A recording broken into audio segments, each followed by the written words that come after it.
Hey everyone, welcome to the channel. In this video we are discussing how to quickly connect your Elevenlabs account to n8n and automate actions.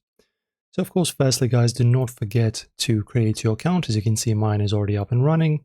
After that, in your workflow, create a new node, press on the plus, then type in Elevenlabs, choose this one. As you can see, it's a verified app. Also guys, don't forget to install the node, press on this button. Okay, package is now installed. Now choose your voice action. And now, credential to connect with, press on here and create new credential. And now you need API key. And to get them, just press on your account in here, on the drop down, then press API keys, and press on create API key. Right, so just press on create. So just choose which access you want to give. I'm just going to choose text to speech and that's it, create.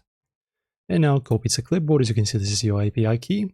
Insert it here and then press on save, and your API key will be used and you will be automatically connected with your n8n.